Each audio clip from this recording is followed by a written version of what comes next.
రోజు పార్టీ ఆవిర్భావ దినోత్సవం సందర్భంగా మనతో పాటు కొంతమంది టీడీపీ సీనియర్ నాయకులు, ముస్లిం మైనార్టీ నాయకులు ఉన్నారండి. వాళ్ళని అడిగి తెలుసుకునే ప్రయత్నం చేద్దాం. నమస్తే బాయ్. సూటిగా ఒకే ప్రశ్న అడుగుతాను. బీజేపీతో పొత్తు పెట్టుకోవటం వల్ల టీడీపీ మైలేజ్ తగ్గుతుంది అనేది చాలామంది టీడీపీ కార్యకర్తలు అవ్వచ్చు, ఇంకొకళ్ళు అవ్వచ్చు మాట్లాడుతున్న మాట. 1% ఓటు బ్యాంకు లేని బీజేపీని ఎందుకు చేర్చుకున్నామంటే మేము ఎలక్షన్ కోసం మాకు ఉపయోగపడుతుంది బీజేపీ అనే ఉద్దేశం మీద మేము తీసుకున్నామని టీడీపీ వాళ్ళు చెప్తా ఉన్నారు.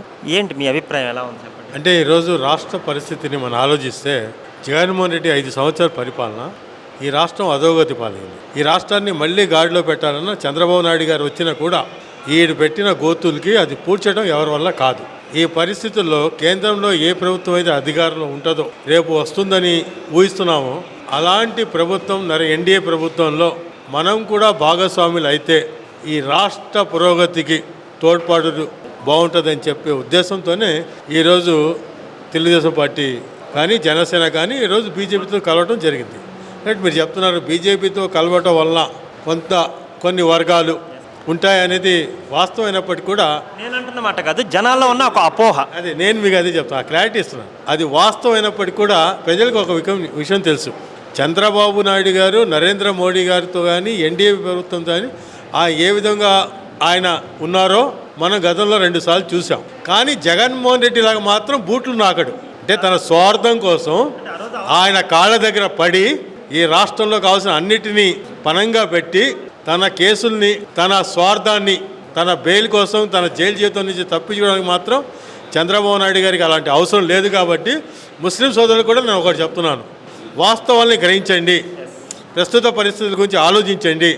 మీరు ఎవరైతే మిమ్మల్ని మనం నమ్మి ఈ జగన్మోహన్ రెడ్డికి అధికారం అప్పచెప్పామో అతను మనల్ని అన్ని విధాలా హింస పెట్టడమే కాకుండా 5 సంవత్సరాలు అదే ఎన్డీఏతో అంటగడ్డి ఈరోజు ఏదైతే కేంద్రంలో ముఖ్యమైన బిల్లులు పాస్ అయ్యాయో అవన్నీ కూడా రాజ్యసభలో జగన్మోహన్ రెడ్డి సపోర్ట్ లేకుండా, జగన్మోహన్ రెడ్డి ఎంపీల సపోర్ట్ లేకుండా అది సాధ్యమయ్యేది కాదు. కాబట్టి మేము వాస్తవంగా చెప్తున్నాం, రాష్ట్ర పరిస్థితిని మేము అర్థమయ్యేటట్టు చెప్తున్నాం, ఎందుకు మేము కలుస్తున్నామో చెప్తున్నాం. చంద్రబాబు నాయుడు గారు ఏది చెప్పినా ధైర్యంగా చెప్పి చేసే వ్యక్తి. సింపుల్గా స్ట్రైట్ క్వశ్చన్, ఈ రోజు కనుక టీడీపీ బీజేపీతో కలవకపోతే పక్కనున్న తెలంగాణ ఏం జరిగిందో చూసాము, ఢిల్లీ కేజ్రీవాల్కి ఏం జరిగిందో చూసాం. అంటే ఒక విధంగా ఈ పరిస్థితి ఆంధ్రప్రదేశ్లో ఎట్లా ఉండబోతుంది? అంటే చంద్రబాబు నాయుడు గారికి ఏ కేసులు లేవండి. వాస్తవం ఏంటంటే చంద్రబాబు నాయుడు గారు ఏ స్కామ్ చేయలేదు, చంద్రబాబు నాయుడు గారు ఏ బెయిల్ అవసరం లేదు. చెప్పేది ఏంటంటే నిజంగా అంటే ఏదైతే రాష్ట్రం కాదు దేశ ప్రజలందరూ కూడా అంటున్నారు ఈడీ, మోడీ, సిబిఐ ఒకటని. కానీ ఈ రాష్ట్రంలో మాకైతే అవసరం లేదు. జగన్మోహన్ రెడ్డి 10 సంవత్సరాలు ఎందుకు బెయిల్ మీద ఉన్నాడు, 2000 కోర్టు వాయిదాలకు వెళ్లకుండా ఎలా ఉన్నాడు అనేది దాని వెనకాల ఏ అదృష్ట శక్తి ఉందో ప్రజలందరికీ తెలుసు, మనం చెప్పే అవసరం లేదు. ఇవాళ కూడా తహతలాడుతున్నాడు. ముస్లిం సమాజం గుర్తుపెట్టుకోని విషయం ఏంటంటే మేము చెప్పి పొత్తులో ఉన్నాం. ఇవాళ కూడా మీరు ఎవరైతే ఈ వైసీపీ జగన్మోహన్ రెడ్డి గురించి మాట్లాడే వైసీపీ పేటీఎం ముస్లిం బ్యాచ్ ఉందో వాళ్ళకి చెప్తున్నాను, ఇవాళ కూడా మీ నాయకుడు నరేంద్ర మోడీ కాళ్ళ దగ్గరే ఉన్నాడు, బీజేపీ బ్యాక్ డోర్లోనే ఉన్నాడు. ఆ రోజు కూడా చంద్రబాబు నాయుడు బయటకు వచ్చేసింది రాష్ట్ర ప్రయోజనాల గురించే బయటకు వచ్చారు కదా, పోలవరం నిధులు ఇవ్వలేదని, అంటే వ్యక్తిగత కారణాలతో రాలా. కానీ జగన్మోహన్ రెడ్డి ఏమో అంటకాగుతూ ఉన్నాడు మీరు అన్నట్టు. అసలు జగన్మోహన్ రెడ్డి అంటే మనిషి మాట అబద్ధం అవ్వచ్చండి, ఓ మనిషి నడవిగా అబద్ధం అవ్వచ్చు, ఒక మనిషి జీవితం అబద్ధం అవ్వచ్చు. అన్ని అబద్ధాలు కలిపిన ఏకైక వ్యక్తి, కళ్ళార్పకుండా అబద్ధాలను చెప్పే రాజకీయ నాయకుడు ఈ భారతదేశంలోనే జగన్మోహన్ రెడ్డి.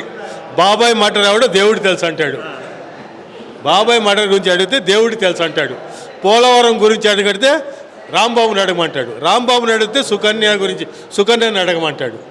అంటే వీళ్ళందరూ కూడా ఈ రాష్ట్రం దరిద్రం పట్టినట్టు వీళ్ళందరూ కూడా జగన్మోహన్ రెడ్డి దగ్గర నుంచి ఈ ఊరకుక్క కేసుని మన ఎవరైతే ఈడున్నాడో మన కొడాల నాని వరకు వీళ్ళందరూ కూడా ఊరకుక్కలే. ఈ ఊరకుక్కల్ని వెంట పెట్టుకొని కొంత తాత్కాలికంగా తెలుగుదేశం క్యాటర్ని భయపెట్టవచ్చు, అబద్ధాలు మాటలు చెప్పి ముస్లిం సమాజాన్ని మభ్యపెట్టాలంటే ముస్లిం సమాజం మొత్తానికి తెలుసు నువ్వు 5 సంవత్సరాలు ఎవరితో నువ్వు కాపురం చేశావో అది దొంగ కాపురం. మేము 3 సార్లు కలిసినా ప్రజల్ని చెప్పాం, ఒప్పించాం, మాకు ఇష్టమైతే మా కలయిక నిజాయితీ ఉంటే మేము దేనికోసం కలిగామో మీరు నమ్మితే మా కోటేయమని అడుగుతున్నాం. జగన్మోహన్ రెడ్డి లాగా నేను వాళ్ళతో ఉండలేను, నాకు సాక్షి లేదు, నాకు గోంగూర లేదు, అన్నీ అబద్ధాలు చెప్పి సో పొత్తు ధర్మాన్ని కూడా మీరు ప్రజల్లోకి తీసుకెళ్ళాలి బలంగా. డెఫినెట్గా మేమేమంటున్నామంటే ఈ రాష్ట్ర ప్రజలందరూ కూడా ప్రతి ఎస్సీ ఎస్టీ బీసీ మైనార్టీలు ఎవరైనా సరే మేము ఒకటే చెప్తున్నాం, మీరు ఏ పార్టీ ఎవరు ఏంటనేది మనకు అనవసరం.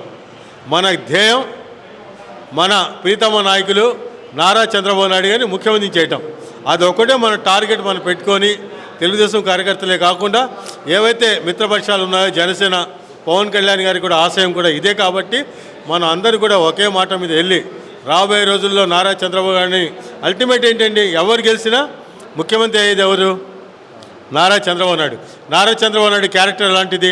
ఈ దేశంలో మత సామరస్యాన్ని కాపాడిన ఏకైక వ్యక్తి నారా చంద్రబాబు నాయుడు గారు. మేము బీజేపీతో కలిసి ఉన్న ఏ రోజు మత కళాలు పెట్టలేదే. మేము బీజేపీతో కలిసి ఉన్న ఏ రోజు సలాం కుటుంబంలాగా నలుగురు ఏ రైల్వే స్టేషన్ మీద ఏ ప్లాట్ఫారం మీద మా ముస్లిం సోదరులు చనిపోలేదే. మా చదువుల తల్లి మిస్బా లాంటి చదువుల తల్లిని ఏ రోజు మేము పోగొట్టుకోలేదే. నేను చెప్పేది ఏంటంటే మా మనసును చూడండి, మా నాయకుడు యొక్క ఆశయాన్ని చూడండి. మేము ఏదైతే ఆశించామో ఈ రాష్ట్ర హితం కోసం మళ్ళీ ఏదైతే అభివృద్ధి పదంలో రాష్ట్రాన్ని తీసుకురావడానికి నారా చంద్రబాబు నాయుడు గారు పవన్ కళ్యాణ్ చేస్తున్న ఈ పోరాటానికి ప్రతి ఒక్కరికి సహకరించి ముందుకు తీసుకోవాలని మనస్ఫూర్తిగా కోరుకుంటున్నాం. థ్యాంక్ యూ అండి.